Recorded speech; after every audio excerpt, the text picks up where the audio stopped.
Avez-vous vu ça? Êtes-vous curieux de savoir qu'est-ce que c'est? Une vieillerie? Oui, certainement. Un petit indice? Bidouilleur, salut 8 pistes. Oh mon Dieu. Le condensateur électrolytique. One wire. Bidouilleur, salut. Alors oui, un vieil appareil, ça a été trouvé dans un bac de recyclage de produits électroniques. Alors, ceux qui ont l'œil vont avoir reconnu ce que c'est, mais sinon, je vous donne un petit indice tout de suite. C'est un magnétophone à bobine du début des années 1970. Je vous le montre tout de suite. C'est un RCA et le modèle est YIG43. C'est un vieil appareil stéréo, tout transistor. Bon,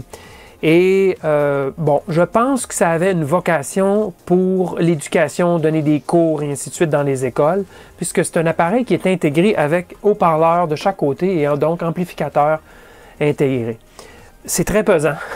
Ça pèse au moins 20-25 livres, donc au moins 10 à 12 kilos. Vincent le ramené du bac jusqu'à la maison et il avait le bras très fatigué. Alors, je vous mentionnais que c'est un modèle tout transistor, probablement quand même avec des courroies. Alors, on va essayer de voir si on peut le faire fonctionner. Donc, je vais monter les bobines tout de suite et puis on va regarder qu'est-ce que ça va donner. Alors, j'ai 2 bobines pleines, mais je vais utiliser la bobine pleine, la moins pleine pour bien sûr ramasser, collecter le ruban de ce côté-ci. Alors, je l'ai allumé. Comme vous voyez, un voyant ici qui est allumé, bleu pâle. Alors, si je pèse sur Play, donc pour faire la lecture du ruban, on voit que le tout stop, même qu'il n'y a plus d'alimentation du tout, Tout est coupé. Quand j'appuie sur Stop, le moteur redémarre et la lumière s'allume. Donc, je ne sais pas exactement ce que c'est comme problème, mais bon, c'est cela. Il y a des courroies à l'intérieur. Je ne sais pas s'il y a un commutateur sur une courroie ou quoi que ce soit. Si je fais une avance rapide, encore une fois, tout stop. Et en pesant sur Stop, ça se rallume à nouveau. Donc, qu'est-ce qui se passe? J'en ai aucune idée. Le reculon, mort. Le moteur continue à fonctionner, mais il ne se passe absolument rien. Donc, vous devinez, on va aller joindre dedans pour aller voir qu'est-ce qui se passe. Peut-être qu'on va trouver la raison ou les raisons. Peut-être que ça va prendre des nouvelles courroies, je ne sais pas. Bon, c'est à voir. Donc, allons-y. Je pense qu'il y a juste quelques vis à enlever pour avoir accès au mécanisme à l'intérieur. Allons voir.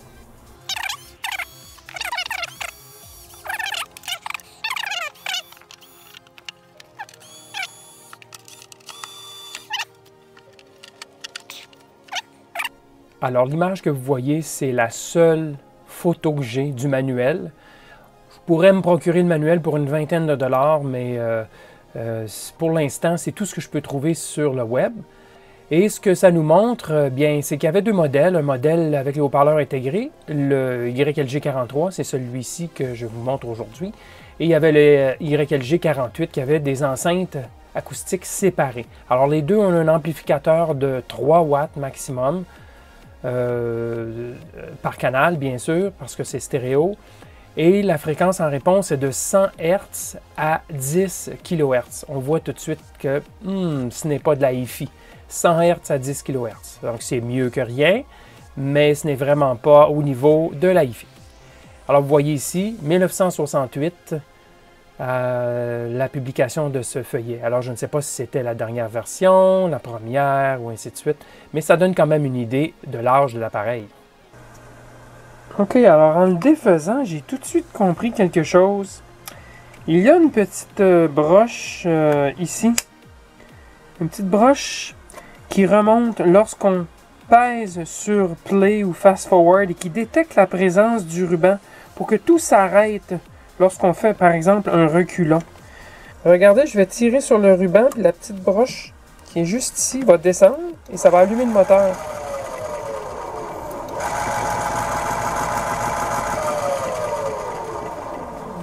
Alors voilà, si je maintiens une tension sur le ruban avec mon doigt pour rebobiner, alors toutes les fonctions vont fonctionner.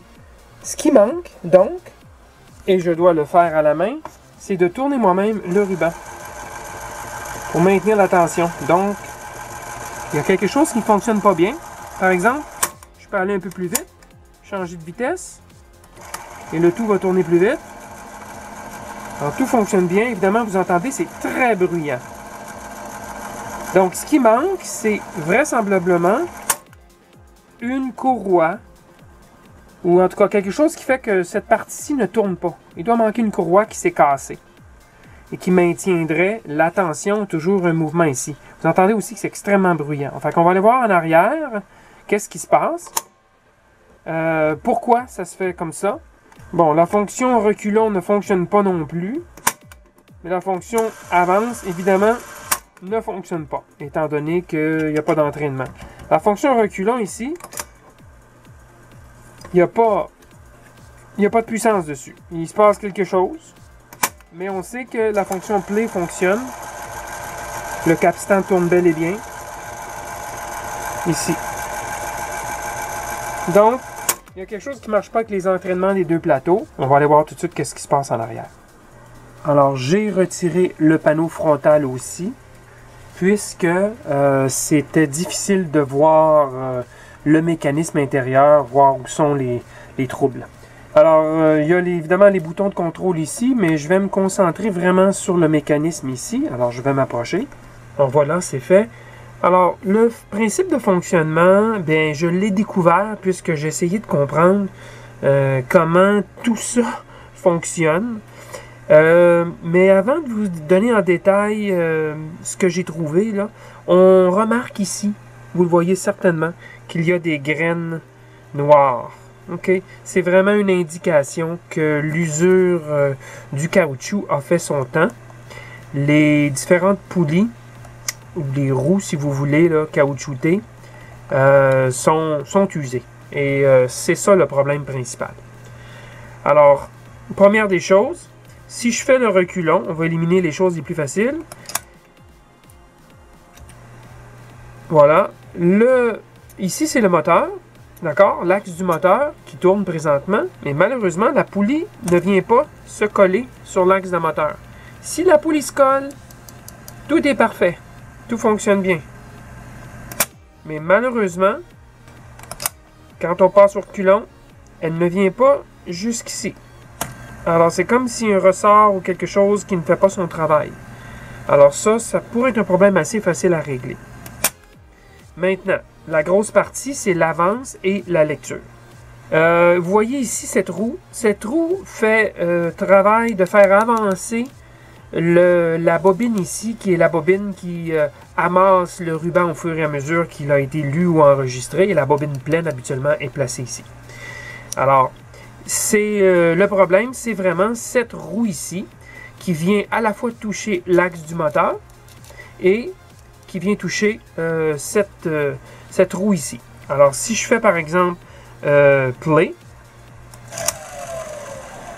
et que je maintiens, alors on voit bien l'action ici de cette roue ici qui touche l'axe du moteur et qui transmet la rotation sur le rouleau qui est censé amasser le ruban au fur et à mesure. Par contre, il y a énormément de mou, si vous voulez. C'est très facile de l'arrêter. Et le problème se situe là. Et notez le bruit aussi, c'est anormalement bruyant.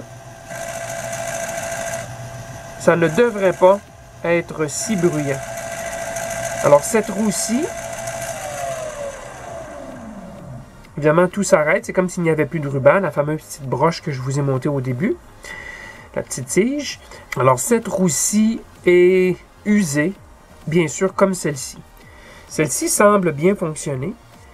Cette roue sert à avancer le capstan qui est ici, donc à faire avancer le ruban. Okay? Le capstan et le rouleau, c'est vraiment ce qui régule la vitesse d'avance du ruban lors de la lecture, ou de l'enregistrement, bien sûr. Alors, ce rouleau-ci, bien qu'usé, fait quand même un bon contact sur l'axe du moteur et vient toucher un tambour ici qui est fixé au capstan et le fait tourner. Ça va. Mais le problème, c'est vraiment ici. Il n'y a pas suffisamment de friction sur la roulette qui fait tourner l'ensemble. Alors, à vide, vous avez vu que ça tourne, mais si je mets une bobine, ça va être problématique. Alors ça, c'est le problème principal de l'appareil. Sinon, ben, vous avez vu qu'il y a une courroie ici pour l'entraînement à reculons et il y a une courroie ici qui ne compte pas dans le mécanisme, sauf pour faire avancer le compteur qui est hors champ ici. Alors, il y a un compteur tout simplement, compteur qui indique un chiffre de 0 à 999 et c'est le rôle de cette petite courroie. Alors ça, c'est le fonctionnement principal. Alors, comment améliorer la poulie ou le tambour pour restaurer un bon contact? Ben, c'est ça le défi, finalement. Alors, d'un angle différent, voici le fonctionnement des différentes poulies, si vous voulez. Alors, si je pèse sur Play pour faire jouer, bien, on voit ici clairement la roue en caoutchouc qui transfère de l'axe du moteur rouge vers l'axe qui ramasse normalement là, le ruban, donc où on met la bobine vide. D'accord? On voit le frottement sur une surface qui est franchement plutôt lisse, ce qui n'aide pas tellement au frottement. Donc peut-être que je verrai à rendre ça plus mat pour qu'il y ait plus de friction. Alors ici, on voit bien, c'est Play. Si je fais avance rapide, fast forward, on va voir ici que c'est pas la partie étroite de l'axe du moteur, mais bien une partie plus large, plus élevée, qui va être en contact avec la roulette. Et voilà, ce qui va transmettre une rotation plus rapide à la roue ici. Alors on voit bien, là, le transfert se fait. Alors, ça, c'est vraiment le fonctionnement. Autre chose que je peux vous montrer, c'est le changement de vitesse. Alors, je passe en mode lecture et je vais changer de vitesse. Vous allez voir que le capstan qui est en contact avec cette roue, bien, cette roue, elle va changer de position sur l'axe du moteur pour changer la vitesse d'avancement du ruban durant la lecture. Vous voyez, on est passé sur la partie inférieure. Et là, si je vais ici, on passe une partie encore plus inférieure. Donc, qui donne, évidemment, comme le diamètre est plus grand, bien, ça communiquera une vitesse plus grande sur le capstan. Alors, je vais passer à la vitesse intermédiaire et à la vitesse lente. Ça, c'est le fonctionnement des 3 vitesses. Alors, voilà. Ça, c'est essentiellement comment le système fonctionne. Bien sûr, il y a des ressorts, des leviers, puis ainsi de suite, là. Mais c'est le gros du système. Et en même temps que les actions mécaniques qu'on voit ici, il y a des actions électriques, c'est-à-dire qu'il y a des interrupteurs à multiples contacts qui changent d'état lorsqu'on appuie sur ces différents boutons. Et ça, je vais vous les montrer. On va regarder la plaquette de circuit imprimé pour comprendre le fonctionnement rapidement, comment c'est construit au début des années 70. Mais cependant, il faudra essayer de faire fonctionner cette chose parce que je veux enregistrer et lire. Alors, comme solution temporaire, voici ce que j'ai fait. J'ai pris un élastique. Ici, on le voit bien. Un élastique rouge ou rose, je devrais dire. Qui sert normalement à attacher les pieds de brocoli ensemble. De l'épicerie. Et j'ai simplement passé cet élastique, qui est quand même assez petit en diamètre, autour du tambour ici. Et donc, on a ici un point de friction beaucoup plus solide, beaucoup plus rugueux que le plastique lisse qu'il y avait auparavant. Évidemment, ce n'est pas collé. Et éventuellement, cet élastique va se fendiller et va lâcher. Mais je pourrais par exemple coller cet élastique avec une colle à caoutchouc. Et même s'il se mettait à fendiller, je crois qu'il survivrait en tout cas plusieurs années. Je suis pas mal certain qu'il survivrait plusieurs années tel quel. Mais en tout cas, pour les fins de l'essai, réparation à court terme, ça va faire l'affaire. On a un bon fonctionnement maintenant lorsqu'on applique la poulie, la roue caoutchoutée dessus. Alors ça, c'est la lecture donc. Et c'est beaucoup plus fort qu'avant quand j'applique mon doigt pour tenter de freiner. Beaucoup plus fort qu'avant. Ça va maintenir une forte tension, il n'y a aucun doute. peut-être trop de tension, il faudra voir. Est-ce que le ruban va casser? Le ruban magnétique va casser parce que là, il y a trop de friction. C'est à voir. Les différents tambours, il y en a 3, servent justement avec des embrayages entre chacun des tambours, servent à relâcher la tension. Donc, il y a de la friction entre les différents tambours pour appliquer une certaine force, un moment de force, donc une torsion, mais pas excessive. Alors ça, c'est le problème de l'avance rapide et de la lecture. Je vais pouvoir certainement faire un enregistrement et faire une avance rapide avec ce système. Maintenant, pour ce qui est du reculon rapide, le problème que j'ai trouvé, c'est que cette courroie est trop tendue. Elle a probablement perdu son élasticité avec les années, ou bien quelqu'un l'a remplacée, mais en a mis une un peu trop juste, un peu trop petite. Et ce qui se produit, c'est lorsque j'appuie sur le reculon, le mécanisme n'arrive pas à basculer parce que c'est trop tendu. Alors, c'est ça la raison première. Et j'ai graissé tous les pivots, les points. Vous voyez, il y a de la graisse blanche qui a l'air jaune. J'ai graissé tous les points et malgré tout, ce n'est pas suffisant. Donc, la courroie est trop juste ou trop vieille et elle n'arrive pas à faire le travail. Il faudrait que je l'étire d'une façon ou d'une autre. Je ne sais pas si ça se fait d'étirer un peu une courroie. Même si je l'étire manuellement comme ça, ça ne suffit pas.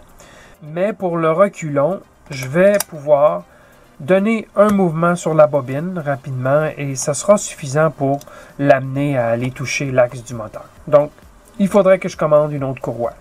Alors ça va me suffire pour pouvoir faire des essais audio en tout cas. Et il faudrait évidemment commander une courroie un peu plus grande. Et pour ce qui est de la réparation ici, bien, j'ai peur qu'avec les années, ça ne tiendrait pas, la bande élastique. Il faudrait peut-être trouver une bande élastique de meilleur caoutchouc ou quelque chose du genre et ça ferait certainement le travail. Maintenant, on va regarder l'autre côté avant de faire essai audio et ensuite on fera un enregistrement et lecture.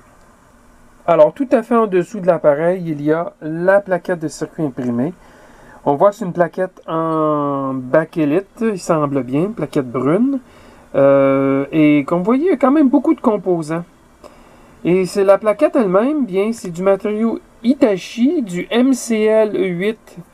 Le mot MCL est encore utilisé aujourd'hui pour spécifier des plaquettes de circuit imprimées par la compagnie Hitachi. Mais c'est bien du MCL8, la plaquette. Ce n'est pas fabriqué, la plaquette, c'est du matériau Hitachi, mais ce n'est pas fabriqué, conçu, là, les pistes et tout, par Hitachi. Donc, on parle ici du matériau lui-même.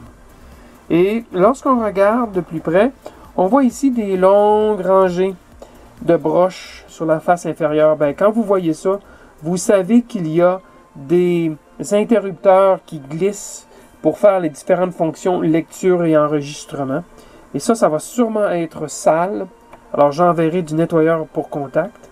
Et on va regarder ça de l'autre côté de la plaquette maintenant. Alors, voici l'arrière de la platine à bobine. On a bien sûr le moteur principal qui est un moteur CA. On sent qu'il y a un grand jeu sur les assises, là, les coussinets et peut-être même aussi sur les roulements à billes. Donc, c'est pour ça que c'est très bruyant lorsque je fais un enregistrement. Lorsque le moteur est à vide et qu'il n'y a rien qui pousse sur l'axe du moteur, il est très silencieux. Petit ventilateur pour le maintenir, bien sûr, relativement frais.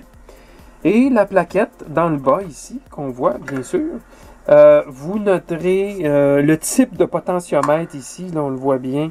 Ça, c'est pas jeune.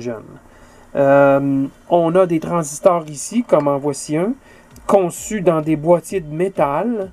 On en a plein ici, à l'arrière aussi, de montée pour refroidissement sur le châssis. Et donc, juste avoir le type de transistor comme ça, boîtier métal, c'est définitivement fin des années 60, début des années 70, et pas plus jeune que ça. Fait intéressant à noter, les condensateurs électrolytiques, ce n'est peut-être pas très clair, mais ce sont des Nippon Chemicon. Donc, des bons condensateurs, même à cette époque. Nippon Chemicon fabriquait des condensateurs électrolytiques. Ils sont encore en affaires aujourd'hui. Ils sont réputés faire dans les meilleurs condensateurs. Alors, l'autre fait à noter, vous voyez bien ici, je vais prendre ma petite baguette rouge. Vous voyez bien ici la barrette métallique qui suit tout le long à l'arrière des fils. C'est en effet un des deux interrupteurs que je vous ai mentionné. Il y en a un deuxième à l'arrière qui est peut-être moins visible. Mais si je vous amène ici sur le côté, vous allez voir l'extrémité juste ici, avec un petit bras métallique qui vient glisser. Ce n'est pas très évident, je vais tourner l'appareil. Vous allez voir l'extrémité de ces deux interrupteurs qui glissent. Alors, il y a deux positions dans ces interrupteurs-là. C'est donc 1 million de pôles, deux positions. Même chose pour celui-ci. C'est entrée ou sortie. Et ça, lorsqu'on fait ça, ben ça met en contact là, plusieurs signaux électriques. OK? Alors, c'est comme ça que ces deux commutateurs fonctionnent, grâce à des petits bras métalliques qui viennent, évidemment, lorsqu'on appuie sur les boutons à l'avant, qui viennent changer la position des interrupteurs. Alors, je vais les nettoyer avec du nettoyant à contact. Les potentiomètres aussi. On en a un ici. Je vais aussi le nettoyer, tous les nettoyer en avant, car je suis convaincu que ça va être très bruyant. Alors, voilà, c'est essentiellement cela. Il y a un condensateur, gros condensateur électrolytique ici. Et bon, l'arrière, c'est pas mal ça. Un peu de mécanique, évidemment beaucoup d'électronique sur la plaquette. Tiens, ça, c'est la partie de l'ampli audio. Définitivement, avec, je vous ai montré les transistors. Ce sont probablement les deux transistors de sortie. Donc, c'est 3 watts RMS par voie, par canal. Bien sûr aussi, nettoyer les têtes. La tête de lecture enregistrement. Et la tête d'effacement. Oh mon Dieu, une absolue nécessité. Alors, je vais vous faire un enregistrement pour vous montrer la qualité de la reproduction de l'appareil. Vous jugerez de vous-même. Je vais d'abord vous faire entendre la source telle qu'elle, non enregistrée, donc passer directement à l'enregistrement pour YouTube, suivi de la reproduction sur le ruban, une fois enregistré. Et vous pourrez voir bien sûr le moment où ça coupe, puisque vous verrez que les bobines tournent. Lorsque les bobines tourneront, ce sera la reproduction sur ruban. D'accord? Alors on y va.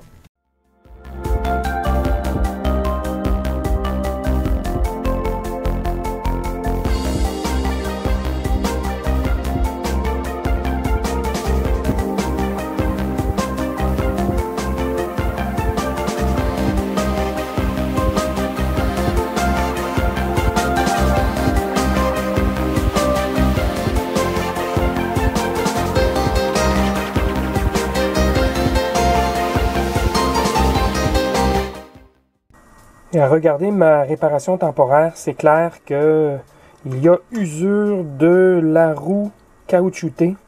Donc, transfert de caoutchouc, on voit que c'est rendu noir sur l'élastique après quoi, une quinzaine de minutes de lecture et d'enregistrement. Donc, clairement, il y a glissement sur cette surface-là. Et à long terme, ce serait la catastrophe. On va user la roue caoutchoutée. Donc, c'est vraiment une solution temporaire que j'ai mise ici. Et il faudrait tenter de trouver une nouvelle roue pour remplacer celle qui est là, puisqu'elle est vraiment trop usée. Et il n'y a pas possibilité là, de faire un bon contact, à moins d'y ajouter ce que j'ai fait, là, y ajouter une surface plus rugueuse. Mais on voit que la roue s'use. Bon, parlons maintenant de la reproduction sonore. On peut dire que l'enregistrement est bon, sans être exceptionnel, bien sûr, là, mais c'est quand même surprenant compte tenu de l'âge de l'appareil, au moins 45 ans, là, à mon avis, et sa vocation présumée de support à l'enseignement est définitivement pas pour de la hi-fi. Mais quand même, à l'oreille, c'est très, très acceptable. Je ne l'ai pas passé dans l'analyseur de spectre pour savoir vraiment la réponse en fréquence, là, mais à l'oreille, je dirais qu'il y a définitivement moins de grave. Peut-être un peu plus d'aigu dans un des deux canaux, mais je ne suis pas certain que les deux canaux ont la même réponse en fréquence. Probablement que la tête aurait besoin d'être ajustée au centre de la piste. Bon, quoi qu'il en soit, là, je n'ai pas altéré la qualité du son, je n'ai pas fait un traitement, seulement j'ai ajusté la balance gauche-droite. Bon, l'autre chose aussi à mentionner, c'est que je roulais avec un enregistrement à vitesse maximale, c'est-à-dire de 7,5 pouces par seconde, maximale que cette platine peut supporter, mais habituellement, il existe 15 pouces à la seconde, 2 fois plus rapide que ça dans les studios pour avoir une top qualité. Mais 7,5 7,5 pouces par seconde, c'est quand même assez rapide et on sentait quand même qu'il y a en masse de bande passante. C'est ce que ça fait, plus on va vite, plus évidemment on augmente la bande passante dans les aigus, au prix évidemment de la durée d'enregistrement. Et ben, si en comparaison, une cassette compacte, les petites cassettes, c'est 1,7-8 pouces. Donc c'est quand même, on parle de au moins 5 à 6 fois plus rapide qu'une petite cassette compacte. Bon, le ruban que j'ai utilisé, c'est du ruban bien ordinaire. C'est un TDK SD. C'est une formulation là, à l'oxyde de fer très ordinaire. Là. Vous n'avez peut-être pas entendu, mais il y avait un bruit de fond quand même assez élevé. Mais comme il y avait de la musique, ben, ça n'a pas été aussi apparent, mais il y a quand même un hiss, si vous voulez, au fond. C'est là que le Dolby pourrait faire l'affaire pour éliminer ce genre de bruit de fond-là. Ce qui est aussi surprenant, c'est que les condensateurs électrolytiques, ben, 45 ans, et je les regardais tous, il n'y en a aucun qui était bombé, craqué, et l'appareil semble quand même bien fonctionner, donc assez surprenant compte tenu de l'âge. J'ai hésité longtemps à classifier cette vidéo-là comme une vidéo de réparation. Ça aurait pu être une vidéo de découverte rétro ou même une vidéo d'analyse. Qu'importe, j'ai choisi d'en faire une vidéo de réparation, mais le contenu aurait été le même. On peut quand même apprécier, après avoir regardé la vidéo, là, le génie dans la construction mécanique de ce genre de machine. Il y a plein de ressorts, de leviers, de courroies, et de poulies, mais il n'y a aucun solénoïde. Tout est par pression ici, et croyez-moi, il faut peser, il faut appuyer très fort sur ces boutons pour pouvoir enclencher les différentes fonctions. Il n'y a pas aucun solénoïde, tout est à force de doigts. Donc, on voit que c'est quand même ancien comme principe. Alors, j'espère quand même que vous avez apprécié l'intérieur, vous avez apprécié cette vidéo, qui est somme toute amusante à regarder, je crois. Et je vous dis merci et à la prochaine!